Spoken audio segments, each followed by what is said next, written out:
ಎಲ್ಲರಿಗೂ ನಮಸ್ಕಾರ. Welcome back to ಕನಸು ಲೈಫ್ ಸ್ಟೈಲ್ ವ್ಲಾಗ್. ಎಲ್ಲರೂ ಹೇಗಿದ್ದೀರಾ? ನಾನಂತೂ ತುಂಬ ಚೆನ್ನಾಗಿದ್ದೀನಿ. ನೀವು ಕೂಡ ಚೆನ್ನಾಗಿದ್ದೀರಾ ಅಂತ ಅಂದ್ಕೊಂಡಿದ್ದೀನಿ. ಸೊ ಮೊದಲನೇದಾಗಿ ಎಲ್ಲರಿಗೂ ಹೊಸ ವರ್ಷದ ಹಾರ್ದಿಕ ಶುಭಾಶಯಗಳು. ಎಲ್ಲರಿಗೂ ಒಳ್ಳೆಯದಾಗಲಿ, ನೀವು ಅಂದ್ಕೊಂಡಿರೋದೆಲ್ಲ ಈ ವರ್ಷದಲ್ಲಿ ನೆರವೇರಲಿ ಅಂತ ಕೇಳ್ಕೊತೀನಿ. ಸೊ ಪ್ರತಿಯೊಬ್ಬರಿಗೂ ಶುಭವಾಗಲಿ, ಒಳ್ಳೆಯದಾಗಲಿ, ನೀವು ಕಂಡಂಥ ಕನಸೆಲ್ಲ ನನಸಾಗಲಿ, ಆಯಿತಾ?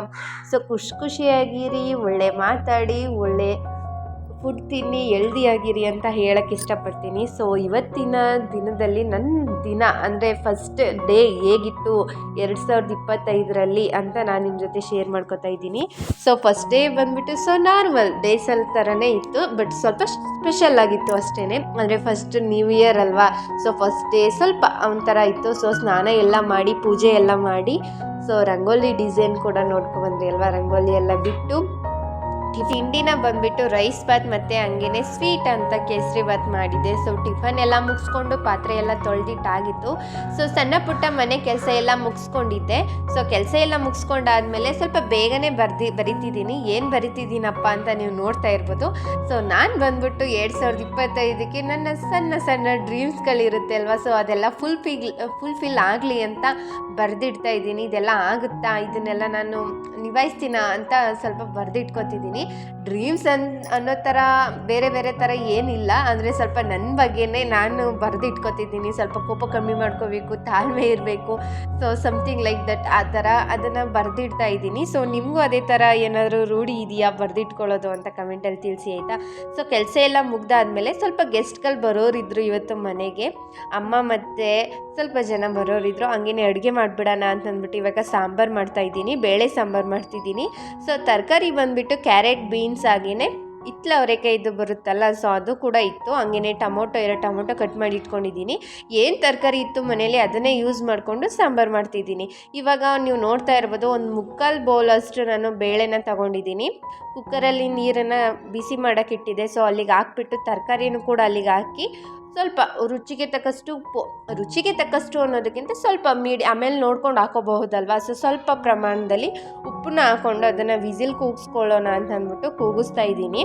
ಸೊ ಸಾಂಬಾರು ಒಂದು ರೆಡಿ ಆಗಿಬಿಟ್ರೆ ಆಲ್ಮೋಸ್ಟ್ ಬೇರೆ ಎಕ್ಸೆಟ್ರಾ ಕೆಲಸಗಳು ಮುಗ್ದಂಗೆ ಅಲ್ವಾ. ಅಂದರೆ ಅಡುಗೆ ಮಾಡಬೇಕು ಅಂದಮೇಲೆ ಫಸ್ಟ್ ಸಾಂಬಾರು ಕೆಲಸ ಮುಗಿದ್ಬಿಟ್ರೆ ಆಲ್ಮೋಸ್ಟ್ ಕೆಲಸ ಮುಗೀತೇನೋ ಅನ್ನೋ ಥರ ಫೀಲ್ ಆಗ್ತಾ ಇರುತ್ತೆ. ಸೊ ಹಾಗಾಗಿ ಈಗ ವಿಸಿಲೆಲ್ಲ ಕೂಗಿದಾಯಿತು. ಹಾಗೇ ಸಾಂಬಾರಿಗೆ ಒಗ್ಗರಣೆ ಕೊಡೋಣ ಅಂತ ಅಂದ್ಬಿಟ್ಟು ಒಗ್ಗರಣೆನ ಕೊಡ್ತಾಯಿದ್ದೀನಿ. ಮಾಮೂಲಿ ನಾರ್ಮಲಾಗಿ ಏನು ಒಗ್ಗರಣೆ ಕೊಡ್ತೀವಿ ಅದನ್ನೇ ಕೊಟ್ಟಿದ್ದೀನಿ. ಈರುಳ್ಳಿ, ಮೆಣಸಿನ್ಕಾಯಿ, ಹಾಗೇ ಕರಿಬೇವಿನ ಸೊಪ್ಪು ಅದನ್ನೆಲ್ಲ ಹಾಕ್ಬಿಟ್ಟು ಒಗ್ಗರಣೆ ಕೊಟ್ಟಿದ್ದೀನಿ. ಬೇಳೆ ತುಂಬ ಚೆನ್ನಾಗಿ ಬೆಂದಿದೆ. ಸೊ ನೀವು ನೋಡ್ತಾ ಇರ್ಬೋದು. ಜಸ್ಟ್ ಇದನ್ನು ತೆಗೆದು ಒಗ್ಗರಣೆಗೆ ಹಾಕ್ಬಿಟ್ಟು ರುಚಿಗೆ ತಕ್ಕಷ್ಟು ಉಪ್ಪು, ಹಾಗೇ ಮನೇಲೇ ಮಾಡಿಟ್ಕೊಂಡಿರುವಂಥ ಸಾಂಬಾರು ಪುಡಿ, ಹಾಗೆಯೇ ಅಚ್ಕಾರದ ಪುಡಿ, ಸೊ ಇದನ್ನೆರಡನ್ನೂ ಹಾಕ್ಬಿಟ್ಟು ಸ್ವಲ್ಪ ಕುದಿ ಬರ್ಸ್ಕೊಂಡ್ರೆ ಸಾಂಬಾರು ರೆಡಿಯಾಗಿರುತ್ತೆ. ಸೊ ನಮ್ಮ ಕಡೆ ಈ ಥರನೇ ಸಾಂಬಾರು ಮಾಡೋದು. ಒಬ್ಬೊಬ್ಬರು ಕಾಯಿ, ಕಡಲೆ ಅದನ್ನೆಲ್ಲ ಆಡಿಸ್ಬಿಟ್ಟು ಕೂಡ ಹಾಕ್ತಾರೆ. ಬಟ್ ಸಿಂಪಲ್ಲಾಗಿ ಜಾಸ್ತಿ ಮಸಾಲೆ ಅನಿಸ್ಬಾರ್ದು ಅಂತ ಅಂದ್ಬಿಟ್ಟು ಜಸ್ಟ್ ಈ ಥರ ಮಾಡಿ ಅದನ್ನು ಸ್ವಲ್ಪ ಟೈಮ್ ಕುದಿಸ್ಕೊಂಡ್ರೆ ತುಂಬ ಚೆನ್ನಾಗಿರೋ ಸಾಂಬಾರು ರೆಡಿಯಾಗಿರುತ್ತೆ. ಹಂಗೇ ಒಂದು ಸೈಡು ರೈಸ್ಗೂ ಕೂಡ ಇಟ್ಬಿಟ್ಟೆ. ಸೊ ಅದೆರಡು ಕೆಲಸ ಮುಗಿಸ್ಕೊಂಡ್ರೆ ಇನ್ನು ಎಕ್ಸ್ಟ್ರಾ ಕೆಲಸ ಮಾಡ್ಕೋಬಹುದು ಅಂತ ಅಂದ್ಬಿಟ್ಟು ಸ್ವಲ್ಪ ಫ್ರೀ ಇದೆ ಅಲ್ವಾ. ಹಾಗಾಗಿ ನೆಕ್ಸ್ಟ್ ಇವಾಗ ಗೆಸ್ಟ್ಗಳು ಬಂದ ತಕ್ಷಣ ಅವ್ರಿಗೆ ಟೀ ಜೊತೆ ಏನಾದರೂ ಕೊಡಲೇಬೇಕಲ್ವಾ. ಸೊ ಹಾಗಾಗಿ ನಾನು ಬೋಂಡನ ಮಾಡ್ತಾ ಇದ್ದೀನಿ. ಸೊ ಈರುಳ್ಳಿ ಪಕೋಡ ಥರನೇ ಬೋಂಡ ಯಾವುದಾದ್ರೂ ಅನ್ಕೋಬೋದು. ಸ್ವಲ್ಪ ನೀರಿನಂಶ ಕಮ್ಮಿ ಮಾಡಿಕೊಂಡ್ರೆ ಪಕೋಡ ಥರ ಆಗುತ್ತೆ. ಸೇಮ್ ಇದೇ ಥರನೇ. ಸೊ ಈರುಳ್ಳಿನೆಲ್ಲ ಸಣ್ಣದಾಗಿ ಹಚ್ಚಿಟ್ಕೊಂಡಿದ್ದೀನಿ, ನೀವು ನೋಡ್ತಾ ಇರ್ಬೋದು. ಅದನ್ನು ನೀಟಾಗಿ ಸ್ಲೈಸ್ ಆಗೋ ಥರ ಈ ಥರ ಬಿಡಿಸಿಟ್ಕೊಂಡು ಅಲ್ಲಿಗೆ ಚಿಲ್ಲಿ ಪೌಡರ್ ಮತ್ತು ಮನೇಲೆ ಮಾಡಿಟ್ಕೊಂಡಿರೋ ಅಚ್ಕಾರದ ಪುಡಿ, ಸೊ ಎರಡನ್ನೂ ಕೂಡ ಹಾಕ್ಕೊಂಡಿದ್ದೀನಿ. ಸೊ ಎರಡನ್ನೂ ಹಾಕ್ಕೊಂಡು ಚೆನ್ನಾಗಿ ಮಿಕ್ಸ್ ಮಾಡ್ಕೋಬೇಕು. ಅದನ್ನು ಮಿಕ್ಸ್ ಮಾಡಿದಾದಮೇಲೆ ರುಚಿಗೆ ತಕ್ಕಷ್ಟು ಉಪ್ಪು, ಹಾಗೆಯೇ ಸ್ವಲ್ಪ ಪ್ರಮಾಣದಲ್ಲಿ ಸೋಡಾನ ಹಾಕ್ಕೊಂಡಿದ್ದೀನಿ. ಸೊ ಎರಡನ್ನೂ ಹಾಕಾದ್ಮೇಲೆ ಇವಾಗ 1-2 ಟೇಬಲ್ ಸ್ಪೂನಷ್ಟು ಅಕ್ಕಿ ಹಿಟ್ಟು, 1 ಟೇಬಲ್ ಸ್ಪೂನಷ್ಟು ಮೈದಾ ಹಿಟ್ಟು, ಸೊ ಇಷ್ಟನ್ನು ಹಾಕ್ಕೊಂಡು ಚೆನ್ನಾಗಿ ಮಿಕ್ಸ್ ಮಾಡ್ಕೋಬೇಕು. ಲಾಸ್ಟಲ್ಲಿ ಬಂದುಬಿಟ್ಟು ಕಡಲೆ ಹಿಟ್ಟನ್ನು ಹಾಕ್ಕೋಬೇಕು. ಸೊ ಇಲ್ಲಿಗೆ ಸ್ವಲ್ಪ ಬಿಸಿ ಮಾಡಿರೋವಂಥ ಎಣ್ಣೆನೂ ಕೂಡ ಹಾಕ್ಕೊಳ್ಳಿ, ತುಂಬ ಕ್ರಿಸ್ಪಿಯಾಗಿ ಬರುತ್ತೆ. ಅಕ್ಕಿ ಹಿಟ್ಟು ಹಾಕಿರೋದ್ರಿಂದನೇ ಕ್ರಿಸ್ಪಿಯಾಗಿ ಬರುತ್ತೆ. ಬಟ್ ಇನ್ನೂ ಎಕ್ಸ್ಟ್ರಾ ಬೇಕು ಅಂದರೆ ನೀವು ಕಾಯಿಸಿಟ್ಟಿರೋ ಎಣ್ಣೆನ ಹಾಕ್ಕೊಂಡಾಗ ತುಂಬ ಚೆನ್ನಾಗಿ ಬರುತ್ತೆ. ಹಾಗೇ ಕಟ್ ಮಾಡಿ ಇಟ್ಕೊಂಡಿದ್ದೆ ಅಲ್ವಾ ಕರಿಬೇವಿನ ಸೊಪ್ಪು, ಹಾಗೇ ಕೊತ್ತಂಬರಿ ಸೊಪ್ಪು ಅದನ್ನೆರಡೂ ಹಾಕ್ಬಿಟ್ಟು ಸ್ವಲ್ಪ ನೀರು ಹಾಕ್ಕೊಂಡು ಕಲಿಸ್ಕೊತಾ ಇದ್ದೀನಿ. ಸೊ ಅದು ಕಲಿಸ್ಕೊಂಡಾದ್ಮೇಲೆ ನಿಮಗೆ ಗೊತ್ತಾಗ್ಬಿಡುತ್ತೆ ಇನ್ನೊಂದು ಸ್ವಲ್ಪ ಹಾಕೋಬೇಕಾ ಏನು ಹಿಂಗೆ ಅಂತ. ಸೊ ಸ್ವಲ್ಪ ಕಡಲೆ ಹಿಟ್ಟು ಇನ್ನೊಂದು ಸ್ವಲ್ಪ ಆ್ಯಡ್ ಮಾಡಿಕೊಂಡು ಕಲಸಿಟ್ಟಿದ್ದೀನಿ. ಇವಾಗ ನೀವು ನೋಡ್ತಾ ಇರ್ಬೋದು ಸೊ ಅವ್ರು ಬಂದ ತಕ್ಷಣ ಎಣ್ಣೆಗೆ ಬಿಟ್ಟು ಟೀ ಜೊತೆ ಕೊಟ್ಟರೆ ನನ್ನ ಕೆಲಸ ಮುಗೀತು. ಸೊ ಇವಾಗ ರೆಡಿ ಆಗಿದೆ, ನೀವು ನೋಡ್ತಾ ಇರ್ಬೋದು. ಬೋಂಡ ಇಸ್ ರೆಡಿ, ಏನು ಗೆಸ್ಟ್ಗಳಿಗೂ ಕೊಟ್ಟಾಯಿತು.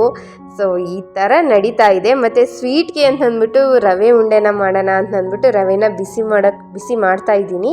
ಸೊ ಲೋ ಫ್ಲೇಮಲ್ಲಿ ಇಟ್ಕೊಂಡು ನಾವು ಯಾವುದೇ ಥರ ಸ್ವೀಟ್ ಮಾಡಿದ್ರು ಕೂಡ ತುಂಬ ಚೆನ್ನಾಗಿ ಬರುತ್ತೆ. ಒಂದು ಸತಿ ಟ್ರೈ ಮಾಡಿ ನೋಡಿ ಆಯಿತಾ.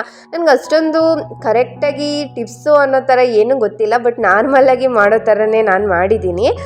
ರವೆನ ಲೋ ಫ್ಲೇಮಲ್ಲಿ ಇಟ್ಕೊಂಡು ಹುರ್ಕೊಂಡಿದ್ದೀನಿ. ತುಂಬ ಚೆನ್ನಾಗಿ ಹುರಿದಿದ್ದಾದಮೇಲೆ ಕಾಯಿ ತುರಿನ ಹಾಕ್ಕೊಂಡು ಕಾಯಿ ತುರಿನೂ ಕೂಡ ಹಂಗೇ ಹುರ್ಕೊಂಡಿದ್ದೀನಿ. ಸೊ ಇದೆರಡೂ ಹುರ್ಕೊಂಡಾದ್ಮೇಲೆ ನಾ ಯಾವ ಬೌಲಲ್ಲಿ ರವೆನ ತೊಗೊಂಡಿದ್ದೆ, ಚಿರೋಟಿ ರವೆನ, ಸೊ ಅದೇ ಬೌಲಲ್ಲಿ ಸಕ್ಕರೆನ ಹಾಕ್ಕೊಂಡು ಚೆನ್ನಾಗಿ ಫ್ರೈ ಮಾಡ್ಕೊತೀನಿ. ಸೊ ಫ್ರೈ ಮಾಡಿ ಇಟ್ಕೊಂಡಿದ್ದಾದಮೇಲೆ ಲಾಸ್ಟಲ್ಲಿ ಗೋಡಂಬಿ ದ್ರಾಕ್ಷಿನ ಆ್ಯಡ್ ಮಾಡಿಕೊಂಡು ಸ್ವಲ್ಪ ತುಪ್ಪ ಹಾಕ್ಕೊಂಡು ಹುರ್ಕೊಳ್ಳಿ ಆಯಿತಾ, ನಿಮ್ಗೇನಾದ್ರು ಹುರ್ಕೋಬೇಕು ಅಂದರೆ. ಸೊ ಎಲ್ಲ ಫೈನಲ್ ರೆಡಿ ಆಯಿತು.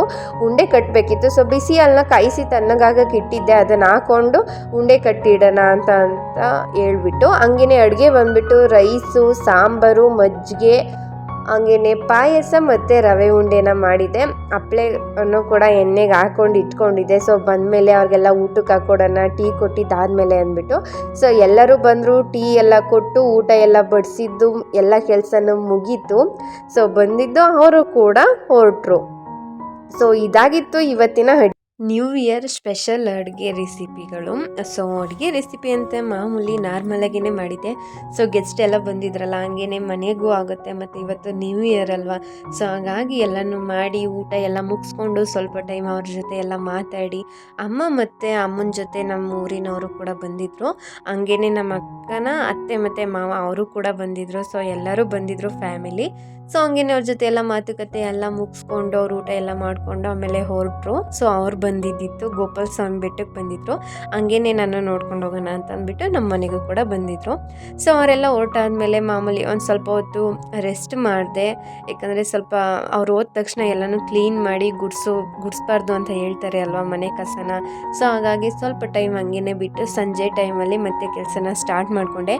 ಸೊ ಪಾತ್ರೆಗಳಂತೂ ಒಂದು ರಾಶಿ ಇತ್ತು ಆಯಿತಾ. ಆ ರಾಶಿ ಪಾತ್ರೆಗಳನ್ನ ಹೆಂಗಪ್ಪ ತೊಳೆಯೋದು ಅಂದ್ಕೊಂಡಿದ್ದೆ, ಬಟ್ ನಮ್ಮ ಅಮ್ಮನೇ ಪಾತ್ರೆ ಎಲ್ಲ ತೊಳೆದಿಟ್ಬಿಟ್ಟು ಹೋಗಿತ್ತು. ಸೊ ನಾನು ಬಂದುಬಿಟ್ಟು ಅಡುಗೆ ಮನೆಯನ್ನೆಲ್ಲ ನೀಟಾಗಿ ಅರೇಂಜ್ ಮಾಡಿ ಕ್ಲೀನ್ ಮಾಡಿಕೊಂಡೆ. ಸೊ ಕ್ಲೀನ್ ಮಾಡಿದ್ದಾದಮೇಲೆ ಪಾತ್ರೆ ಎಲ್ಲ ತೊಳೆದಿಟ್ಟಿತ್ತಲ್ವ, ಸೊ 2 ಡಬ್ಬಿ ಆಯಿತು. ಅದನ್ನೆಲ್ಲ ತೊಗೊಬಂದು ಅದನ್ನೆಲ್ಲ ನೀಟಾಗಿ ಅರೇಂಜ್ ಮಾಡ್ಕೊತಿದ್ದೀನಿ. ಇವಾಗ ಪ್ರತಿಯೊಂದನ್ನು ಎಲ್ಲೆಲ್ಲಿತ್ತು ಅಲ್ಲಲ್ಲಿಗೆ ಎತ್ತಿ ಇಡ್ತಾ ಇದ್ದೀನಿ. ಸೊ ಎತ್ತಿ ಇಟ್ಟಿದ್ದಾದಮೇಲೆ ಮತ್ತು ಕಸ ಎಲ್ಲ ತೆಗಿಬೇಕು ಅಲ್ವಾ. ಸೊ ಅದನ್ನು ತೆಗೆದುಬಿಟ್ಟು ನೀಟ್ ಮಾಡಿಬಿಡೋಣ ಅಂತ ಅಂದ್ಬಿಟ್ಟು ಫಸ್ಟು ಈ ಕೆಲಸನ ಮಾಡ್ಕೊತಿದ್ದೀನಿ. ನೆಂಟರು ಬರ್ತಾರೆ ಅಂತಂದಮೇಲೆ ಕೆಲಸ ಜಾಸ್ತಿನೇ ಇರುತ್ತಲ್ವ, ಅಂದರೆ ನಾರ್ಮಲಾಗಿ ಬೇರೆ ಥರ ಕೆಲಸ ಇರುತ್ತೆ. ಗೆಸ್ಟ್ ಎಲ್ಲ ಬಂದಿದ್ದಾರೆ ಅಂದ್ರೇ ತುಂಬ ಜಾಸ್ತಿ ಕೆಲಸ ಇಡಿಸುತ್ತೆ. ಸೊ ಅಡುಗೆ ಆಗಿರ್ಬೋದು, ಅವರು ಕೊಡೋದು ಇಲ್ಲ ಬಿಸಿನೀರು, ಪ್ರತಿಯೊಂದನ್ನು ಜಾಸ್ತಿ ಕೆಲಸ ಇಡಿಸುತ್ತೆ. ಸೊ ಟಯರ್ಡ್ ಆದಂಗೆ ಅನ್ನಿಸ್ತಾ ಇರುತ್ತೆ ಅಲ್ವಾ. ಸೊ ಹಾಗಾಗಿ ಸ್ವಲ್ಪ ಟೈಮ್ ರೆಸ್ಟ್ ಮಾಡಿ ಮತ್ತೆ ಇವಾಗ ಬಂದು ಎಲ್ಲನೂ ಅರೇಂಜ್ ಮಾಡ್ಕೊತಿದ್ದೀನಿ. ಯಾಕಂದರೆ ಮತ್ತೆ ಬಂದುಬಿಟ್ಟು ನೈಟ್ ಅಡುಗೆ ಮಾಡಬೇಕು ಅಂತಂದರೆ ರಿಸ್ಕ್ ಅಂತ ಅನಿಸುತ್ತೆ ಅಲ್ವಾ. ಎಲ್ಲ ಅಲ್ಲೇ ಚೆಲ್ಲಾಪಿಲ್ಲಿ ಆಗಿದ್ದರೆ ಚೆನ್ನಾಗಿರಲ್ಲ ಅಂತ ಅಂದ್ಬಿಟ್ಟು ಅದನ್ನೆಲ್ಲ ನೀಟಾಗಿ ಅರೇಂಜ್ ಮಾಡ್ಕೊತಿದ್ದೀನಿ. ಸ್ವಲ್ಪ ರಿಸ್ಕ್ ಅನ್ನಿಸ್ಬೋದು, ಬಟ್ ಆದ್ರೂ ಗೆಸ್ಟ್ ಎಲ್ಲ ಬಂದಾಗ ಒಂಥರ ಹ್ಯಾಪಿ ಮೂಮೆಂಟ್ ಅನ್ನಿಸ್ತಾ ಇರುತ್ತೆ. ಅಂದರೆ ಮನೆಯೆಲ್ಲ ಖಾಲಿ ಆಗ್ತಿರುತ್ತೆ ಅಲ್ವಾ ಡೈಲಿ. ಸೊ ಅಪರೂಪಕ್ಕೆ ಯಾರು ಬಂದಾಗ ಒಂದು ಸ್ವಲ್ಪ ಖುಷಿ ಅನ್ನೋ ಥರ ಅನ್ನಿಸ್ತಾ ಇರುತ್ತೆ. ಸೊ ಇವಾಗ ಅಡುಗೆ ಮನೆಯನ್ನೆಲ್ಲ ನೀಟಾಗಿ ಅರೇಂಜ್ ಮಾಡಿದ್ದಾಯಿತು. ಎಲ್ಲ ಪಾತ್ರೆಗಳನ್ನ ತೊಗೊಬಂದು ಮತ್ತೆ ಜೋಡಿಸಿಟ್ಕೊಂಡಿದ್ದು ಮುಗೀತು ಕೆಲಸ.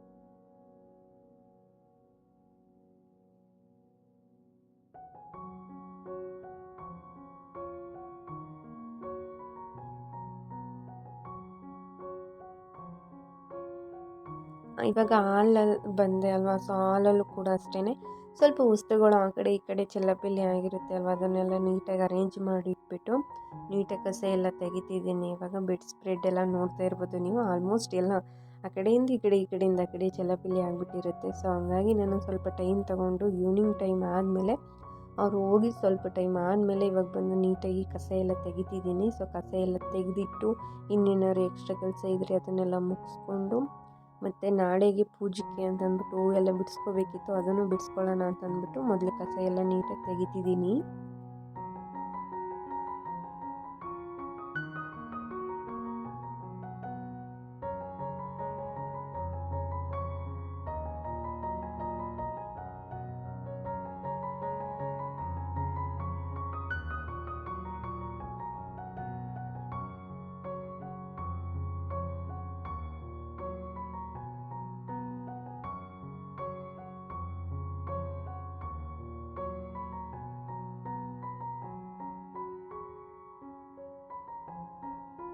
ಒಂದೊಂದು ಟೈಮಲ್ಲಿ ಲೇಟಾಗಿ ಹೋಗ್ಬಿಡುತ್ತೆ, ಅಂದರೆ ಸ್ವಲ್ಪ ಕತ್ಲೆ ಆಗಿಬಿಟ್ಟಿರುತ್ತೆ. ಸೊ ಆ ಟೈಮಲ್ಲಿ ಹೂವನ್ನ ಬಿಡಿಸ್ಕೊಳ್ಳೋದು ಸ್ವಲ್ಪ ಕಷ್ಟ ಅನಿಸ್ತಾ ಇರುತ್ತೆ.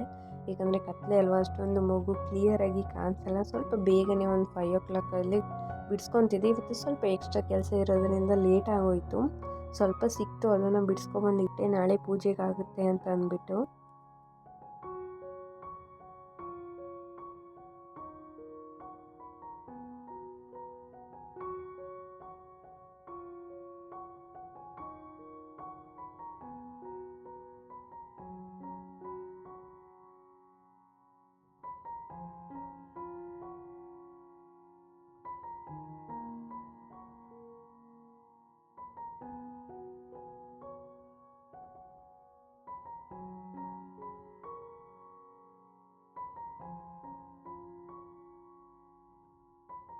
ಅಮ್ಮ ಬಂದಿದ್ದರು ಅಂತ ಹೇಳಿದೆ ಅಲ್ವಾ, ಸೊ ಸ್ವಲ್ಪ ಕುರುಕುಲು ತಿಂಡಿಗಳನ್ನ ತೊಗೊಬಂದಿದ್ರು. ಕುರುಕುಲು ತಿಂಡಿಗಳು ಅಂದರೆ ನನಗೆ ಸಿಕ್ಕಾಪಟ್ಟೆ ಇಷ್ಟ. ಸೊ ಹಾಗಾಗಿ ಸ್ವಲ್ಪ ಕುರುಕುಲು ತಿಂಡಿಗಳನ್ನ ತೊಗೊಬಂದಿದ್ದಾರೆ. ನೀವು ನೋಡ್ತಾ ಇರ್ಬೋದು, ಒಂಥರ ಏನೋ ಚಿಕ್ಕ ಮಕ್ಳ ಥರನೇ ಅಂತಲೇ ಹೇಳ್ಬೋದು. ಆಲ್ಮೋಸ್ಟ್ ಸೇಮ್ ಫೀಲೇನೆ. ಯಾವಾಗ್ಲೂ ಅಷ್ಟೇ, ಬರಬೇಕಾದ್ರೆ ಆಲ್ಮೋಸ್ಟ್ ಏನಾದರೂ ತೊಗೊಂಡು ಬಂದೇ ಬರ್ತಾರೆ. ಸೊ ನೀವಾಗ ನೋಡ್ತಾ ಇರ್ಬೋದು, ಬಟಾಣಿ ಕೂಡ ತೊಗೊಬಂದಿದ್ದಾರೆ. ಬಟಾಣಿ, ಬ್ರೆಡ್ಡು, ಬಿಸ್ಕೆಟು, ಲೇಸು, ಹಂಗೇ ಜ್ಯೂಸು, ಪ್ರತಿಯೊಂದನ್ನು. ಸೊ ಇದಾಗಿತ್ತು friends new year day special vlog ಅಂತಲೇ ಹೇಳ್ಬೋದು. ಸೊ ಇಷ್ಟ ಆದರೆ ಲೈಕ್ ಮಾಡಿ ಆಯಿತಾ. Thanks for watching my video.